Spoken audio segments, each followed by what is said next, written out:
Guys, welcome to the Original Gamers UK. Today I'm going to be doing my pickups from the last few months. I think I'm going to do a couple of videos to cover everything. Got plenty to catch up on, but I'm just going to start things off with some Switch games. Got quite a few new additions to the Switch, thank God, and it's really a console now that's like come into its own. Brilliant exclusives, more and more coming out all the time, and here are a few that I got. So, going to start things off with Link's Awakening. The original Link's Awakening on the Game Boy Color is in my top 3 Legend of Zelda games ever. So I had really high hopes for this game. Did it deliver?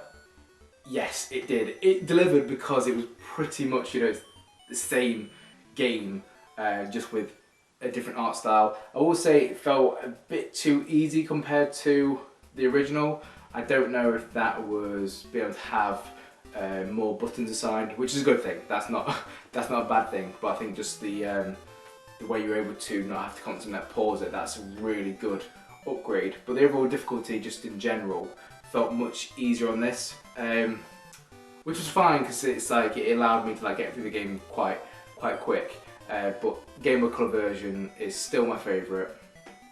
But for anyone who has a Switch and you're thinking of maybe getting into Legend of Zelda series for the first time and you want something just not too taxing, just a little bit of fun, Link's Awakening is it's a really good game to get you into the series. One of the best RPGs on the Wii U. There weren't many of them at all, and 2 of the ones I'm thinking of on the Wii U were both incredible, being Xenoblade Chronicles X and this one. And that should narrow it down considerably, and it is Tokyo Mirage Sessions. Anyway, this is the enhanced version, so it has some upgrades to it and some additional things in the game. I absolutely love Tokyo Mirage Sessions. I loved it on the Wii U and I love it now. And when I recently went to Japan, on the plane journey back, I played this for pretty much 80% of the flight. Thank you, Tokyo Mirage Sessions, for getting me through that long ass flight, and I absolutely loved it. I've not given this game the full attention it deserved. Whenever I play on it, I love it so much. And I find it so addictive, and it's just got that unfortunate case of whenever I get a game that I'm looking forward to, Final Fantasy VII, Persona 5, something like that, it just puts it on the back burner, so I've never actually completed the game. And don't let that take away from it, because this game is incredible.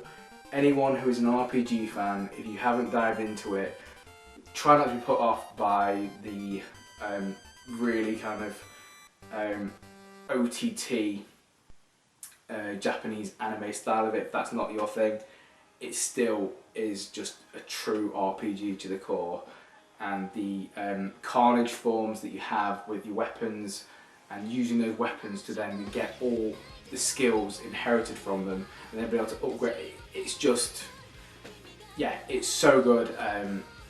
One, I can't recommend it enough, and one day I will be completing this, definitely.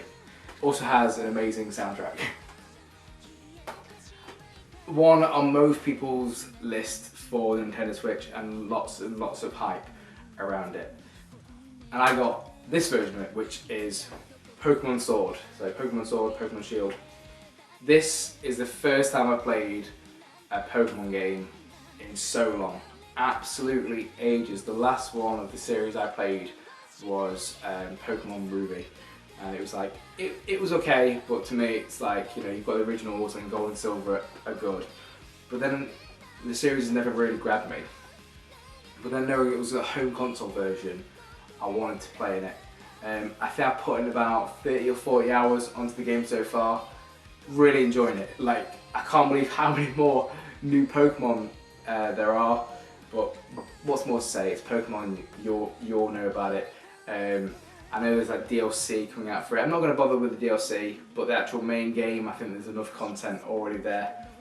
Yeah, I will say I don't really know if I get what they're trying to do with the Pokemon gyms, having to do a little challenge beforehand and stuff. I like the the ones before where it's like you just had quite a few trainers and just the trainers and you like wandered around, but that's just me.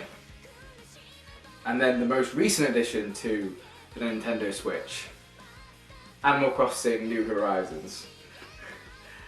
This isn't a game, this is a lifestyle choice. If you want to be playing this game, this can absorb everything else around you, and minutes become hours and hours become days. It's so addictive. My favourite is still Animal Crossing on the GameCube, hands down. That's, to me, is just a flawless game, and the more and more I think about that game, the more and more I kind of think that's verging on my top 10 games of all time. But what can I say about New Horizons? At first I was kind of like it's good, it just seems more of the same, and it's like, oh, there's not many really villagers here, and they're not really saying that much, and they're not giving me tasks to do, and oh, there isn't a museum yet, and all those things. And then I was like, you have to invest in the game to get more out of it, like any game, but it really is true with this one. You go back to Tom Nook and he tells you like what else should you be doing, and then from there it just like grows and grows and grows, and you really have a say of not just how you have your house and where you place things, it really is how other people's houses like come alive and the world as a whole. Yeah, absolutely loving it. Now that I've kind of like fully grasped what it is they're trying to do, how big the island is, and this is also the only time ever that I've done anything online with Animal Crossing, and that's been hilarious. So yeah, and then, like the daily like challenges for the Nook Miles, they know how to grab your attention and to keep you hooked, and it's like, oh yeah, if you come back again on another day, we'll give you some bonus miles for that. Yeah, guys, yeah, again, just like Link's Awakening, if you've not, considered the series before, it's one of those that I know I was always like hesitant and like, am I really going to enjoy this game that looks so childish? Give it a go if you haven't. Yeah. Okay, PS4 games. Quite a few of these I've not played fully yet, but I will do. So this game I can't comment on at all because I got this back at Christmas actually, and I still haven't got around to playing it. Death Stranding. So I will be doing, but I don't know much about it so far. But this game I have played an awful lot on. I'm about 3 or 4 missions away, I think, from completing the whole thing, and this is a 96-97% game. And what an incredible addition to this series, Neo 2. As good as the original, if not better, as hard as the original, if not harder, and more content than the original. There's not a bad thing I can say about Neo 2. I've been playing Neo 2 non-stop for the last few weeks, and the only thing that stopped me from playing this was another certain game called Final Fantasy VII Remake. But that's not take away from this game. The second I've done Final Fantasy VII Remake, I'll be going back and making sure that I complete this fully. I'm going to try and go for Platinum. The additions of the new weapons, and there's not many games that I can say where every single weapon that there is in the game I really enjoy playing as. There's ones that I prefer, but each weapon is really good, and I don't mind like being like, oh, like normally I wouldn't be the kind of person who wants to like use an axe or something like that because it's quite slow, but in this I really don't mind. Yeah, Neo 2, utterly fantastic.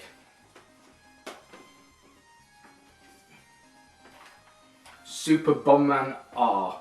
Thank you, Simon. Simon got me this for Christmas, and it's so much fun, and the amount of content that they give you in the shiny edition, I call it, you get loads of other bombers. I mean, you get like Ratchet and Clank and Snake, like what the hell, but classic Bomberman. I've not played too much on the story, but the multiplayer, like, already played so many games. And when you get 4 people all playing it, is there much better multiplayer than playing 4-player Bomberman? I don't know. So yeah, if you're unsure about whether it's as good as the old ones, definitely give it a go, you will not be disappointed. If you want to see what I think to this game, go and watch my recent, the last video that I did. Final Fantasy VII Remake, I am currently on chapter 10. Absolutely still loving it, you know, no spoilers, just wow, what an incredible game, and just so happy that I'm even saying I'm playing Final Fantasy VII in 2020. Like, come on. And following on from that, another game that we're just so privileged to be able to say that I'm playing Shenmue 3, like Shenmue 1 and 2, and then years and years and years and decades go by, and finally we've got Shenmue 3. And this is a game that, when I say I'm taking my time with it, I really have been taking my time with it and trying to do absolutely everything in it and give it the attention it deserves. And sometimes I've been playing it for, you know, 2 or 3 hours at a time, and in terms of storyline it's like I've not progressed at all and I've not got much done. It's just like, oh, I've fished for a bit here, I've gone and spoke to a few people, I've picked up some herbs, I've gone and played on the gacha machines and the arcades, and yeah. So in this game I still haven't completed it. I am at the point where I've just left Bailu Village. I didn't want to leave, like, wow. I will say the first time I put this game on, and I put it on the English voice acting, which I always had done for the first game, before actually closing on to the fact that it's much better to play it in Japanese, in my opinion. When I put it on in English, I had to restart it.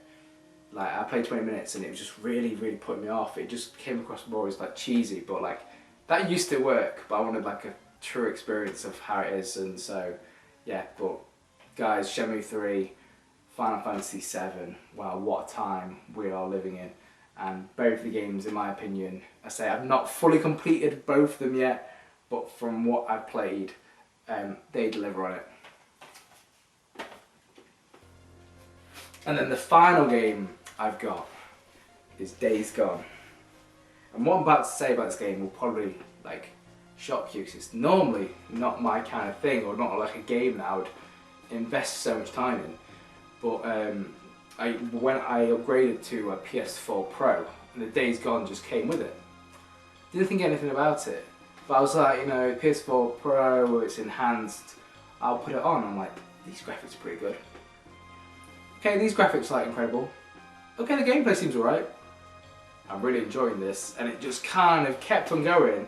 And before I knew it, I was invested in the story, I was invested in the game, invested in the characters, and I wanted to keep playing it. And I kept saying, like, I'm really enjoying this game so much more than what I thought I would.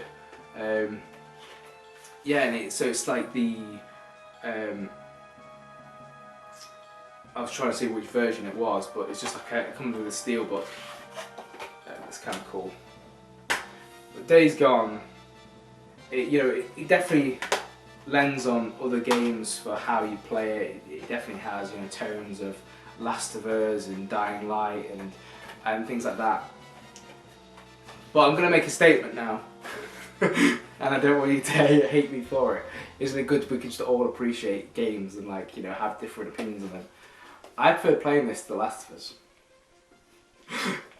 I wasn't expecting that at all. I platinumed this game, and from start to finish, thought it was fantastic. The hordes, the way that like the game can even be ran when you've got all of that going on.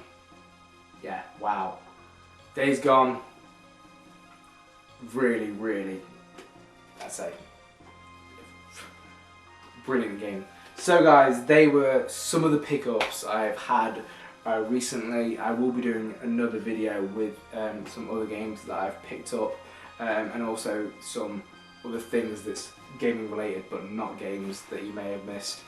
So more content on the way. I am hoping to do an update to the Final Fantasy collection sometime soon. Every time I think about doing it, I end up getting something else Final Fantasy related, so that's why I've not got around to doing it yet. And also when I get the new games room, kind of in a way that I want it, gonna do like maybe like a quick tour before a full one. It's only kind of this corner, everything else is pretty behind the camera is pretty empty. So guys, yeah, hope you're all doing well, and I'll see you soon.